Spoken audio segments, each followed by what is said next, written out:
Solar solar लावणार आणि सबसिडीही मिळवून देणार। नव्या सरकारचं खातेवाटप जाहीर। देवेंद्र फडणवीसांकडे गृहमंत्री पदासह ऊर्जा, सामान्य प्रशासन, माहिती प्रसिद्धी आणि कायदे विभाग अशी 5 खाती, तर एकनाथ शिंदेंकडे नगरविकास, गृहनिर्माण आणि सार्वजनिक बांधकाम मंत्रालय। अजित पवारांकडे पुन्हा अर्थ नियोजन आणि उत्पादन शुल्क खातं। अजितदादा माहिती सरकारमध्ये दुसऱ्यांदा अर्थ खातं सांभाळणार। भरत गोगावले रोजगार हमी मंत्री। संजय शिरसाटांकडे सामाजिक न्याय विभाग, तर उदय सामंत यांच्याकडे उद्योग खातं कायम। खातेवाटप जाहीर होताच शिंदेंच्या मंत्र्यांचा पालकमंत्री पदावर दावा। संजय शिरसाटांकडून छत्रपती संभाजीनगरवर, तर भरत गोगावलेंचा रायगडच्या पालकमंत्री पदावर दावा कायम।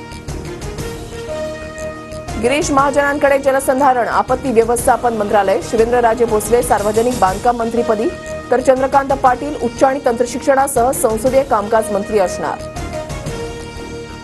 शंभूराज देसाई पर्यटन, खाण आणि स्वातंत्र्य सैनिक कल्याण मंत्रालय सांभाळणार, तर दीपक केसरकरांचा शालेय शिक्षण विभाग दादा भुसेंकडे। गुलाबराव पाटील मात्र पाणीपुरवठा मंत्रीपदी कायम। मंत्री पंकजा मुंडेंकडे पर्यावरण खातं, तर बंधू धनंजय मुंडे अन्न आणि नागरी पुरवठा खात्याची धुरा सांभाळणार। धनंजय मुंडेंना मंत्रिमंडळातून काढा। मस्साजोगमध्ये उपमुख्यमंत्री अजित पवारांसमोर गावकऱ्यांची घोषणाबाजी। संतोष देशमुख हत्येप्रकरणी ग्रामस्थांचा संताप।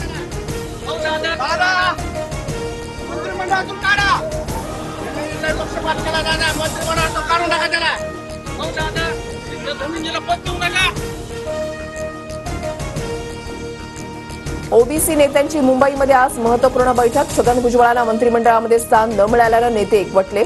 नरिमन पॉइंट इथे संध्याकाळी 4:30 वाजता बैठक होणार।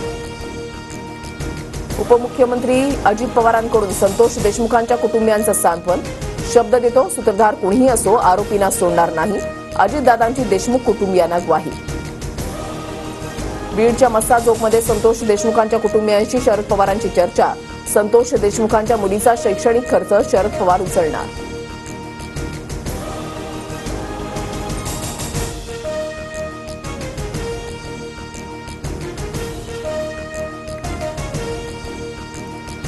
शरद पवारांनंतर अजितदादांनीही परभणीमध्ये घेतली सोमनाथ सूर्यवंशींच्या कुटुंबियांची भेट। सोमनाथच्या शरीरावर मारल्याचे व्रण, दोषींना फाशीची शिक्षा व्हावी, कुटुंबियांचा आक्रोश। मुंबईतील नीलकमल बोट अपघात प्रकरणी मृतांचा आकडा वाढताच बोटीतील बेपत्ता मुलाचा मृतदेह सापडला। मृतांची संख्या 15वर, आतापर्यंत 100 जणांना वाचवण्यात यश। मध्य आणि ट्रान्स हार्बर मार्गावर आज मेगा ब्लॉक। मध्य रेल्वेवर ठाणे ते कल्याण आणि ट्रान्स हार्बरवर ठाणे ते वाशी ब्लॉक असणार। मुंबई आणि ठाणे शहरात दाट धुक्याची चादर पसरली। शहरातील वातावरण 2 अंशांनी खालावलं, गारठा कायम।